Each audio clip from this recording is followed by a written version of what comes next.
Well, Happy New Year, and welcome to Random Rogers Big Picture.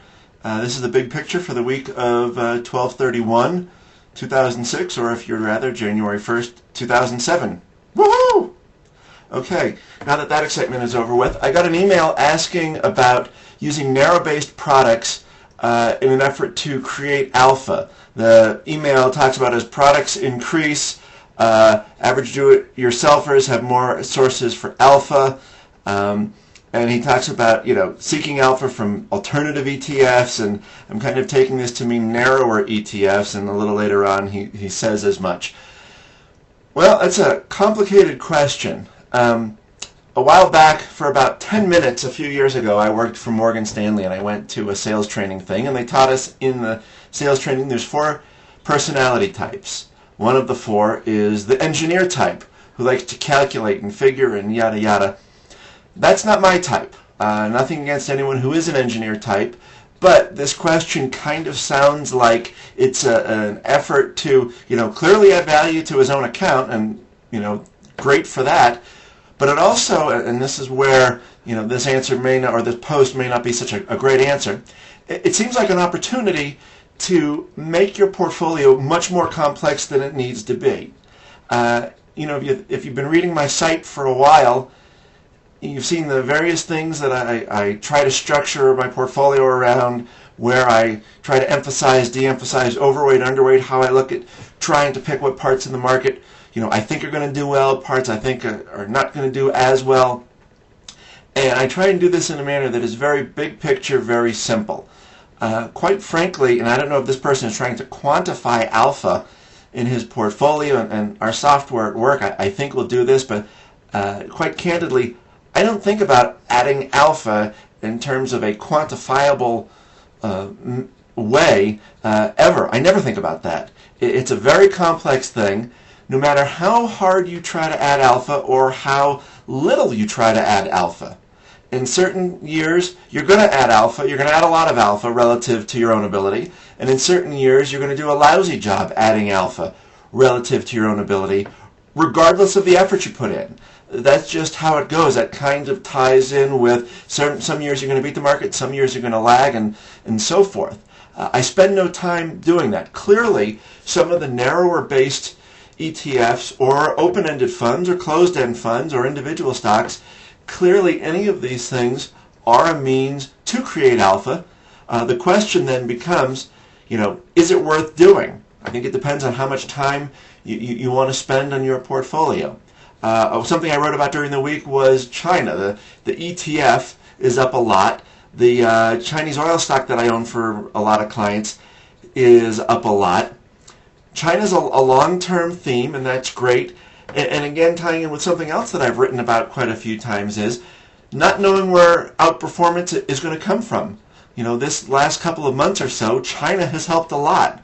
Now, I wouldn't necessarily have guessed that would have been a spot where a lot of return would have come from. A phone company I own, Telefonica, is up a lot recently.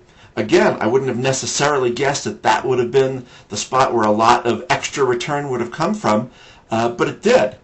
The way I kind of look at this is, and this is a recurring theme, if you've diversified properly, you're going to get alpha from somewhere. Maybe it's enough to lift the whole portfolio, maybe it isn't. If it's not this quarter, maybe it will be next quarter. So I don't think that it really matters a whole lot. That being said, if this person is kind of an engineer type, and again, I'm not begrudging him that at all, then, no matter what I say, he's going to explore these things, and frankly, he may come up with some great uses for some of the, like a defense industry ETF, or the patent ETF, or, I don't know, the brokerage, the capital markets ETFs, I mean.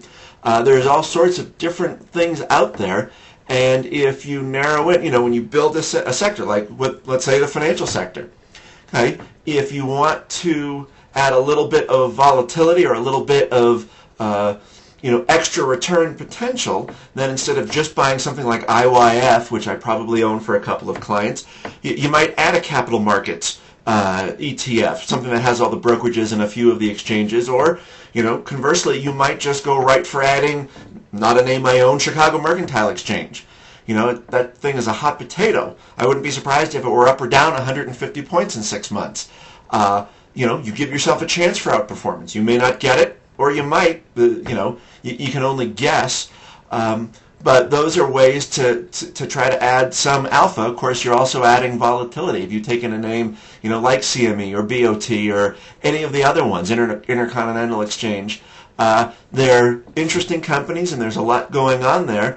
But when they go up like this, actually, I guess for the purposes of the video, if they go up like this, they may also go down like that. And that's something that you may have to deal with.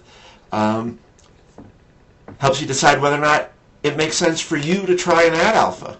I'm not a huge fan of trying to make a complex black box type of portfolio because frankly I don't think you can add any meaningful long-term value over a given few months. You might, and maybe Tom Cave, you saw his returns for the year, maybe he's the exception that proves the rule.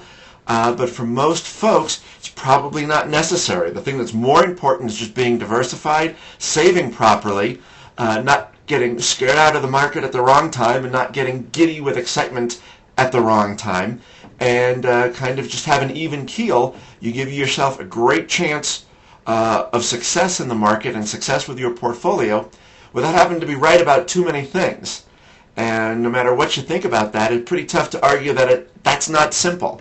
And that really is what I try to do. It's easier, you know, for me to explain to clients. It's easier for clients to grab onto. It's an easier job for me to do, quite frankly.